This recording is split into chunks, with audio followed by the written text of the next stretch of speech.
It's not just a sporting event. It's really more of a movement.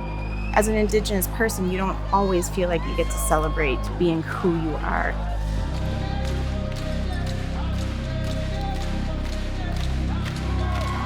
Being a part of this event reminds you how special it is. You're surrounded by 5,000 Indigenous people. You can't help but feeling proud. For a long time, we weren't allowed to gather. To be able to gather on this magnitude is really something special. We can't take it for granted because it wasn't always there for us.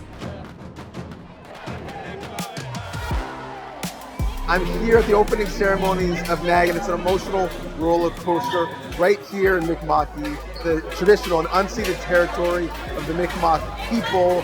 5,000 athletes, 3,000 volunteers across 16 different sports, and to see the culture, the music, the dance, the power of the people was something. But the biggest moment for me was the national anthem. To see it in 3 languages, but specifically in Mi'kmaq, a language that when this country was started, they tried to erase, and now singing that national anthem, I'm entertained, but I'm educated so much more.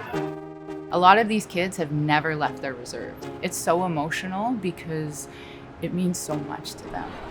Even though we're competing against each other, different provinces, different states, we're still celebrating as one, and sport is still bringing us together. When I competed in NAG, it was a really special experience for me. I got to share culture with people. I got to meet people. It's really that opportunity to grow kind of outside your sport, but through your sport. I think it's really special that I'm able to bring that experience to not just the athletes, but to our home Mi'kmaq communities. So at these games, it's not just Nunavut and Northwest Territories. Behind me, you've got states like Wisconsin and California, but also you've got teams like Haudenosaunee and Eastern Door in the north representing their ancestry, all competing together. But the commonality is share of culture, language, and an appreciation of what sport means.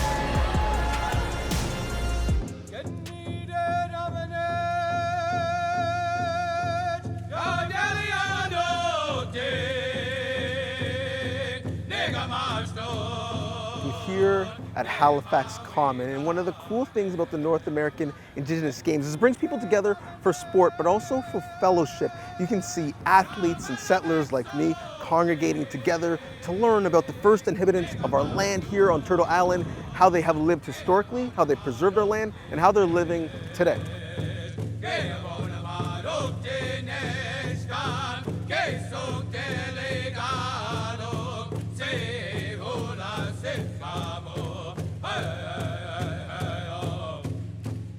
So moments like what's happening behind me is what makes this cool. You had a couple who just got to Canada, been here for 6 months, new to the country, learning about what the first people on this land did to survive.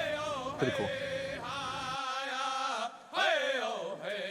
Ladies and gentlemen, introducing Team Nova Scotia Mi'kmaq. NAG's important for a lot of different reasons. It allows a space for Indigenous youth to come together and learn about their own unique cultures and celebrate sport and culture together.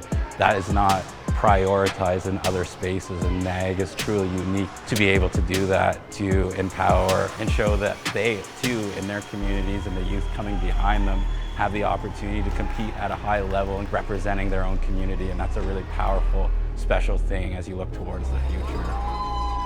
I think it's really important to keep our kids active. You learn a lot of life skills from sports. You learn how to handle adversity, and that's what the Indigenous youth really need. Is they need that direction, push them forward and let them know that the support is here.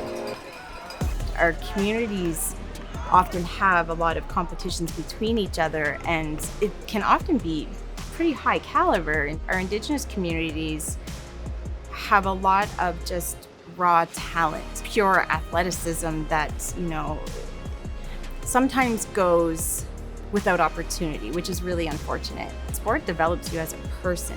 It leads you to good things in life, and I think that's why I work so hard in sport, so that I can create those opportunities. And I received so much growing up. I want to be able to create those opportunities for those athletes to see where they can go and to see what they can do. And that makes me feel really good.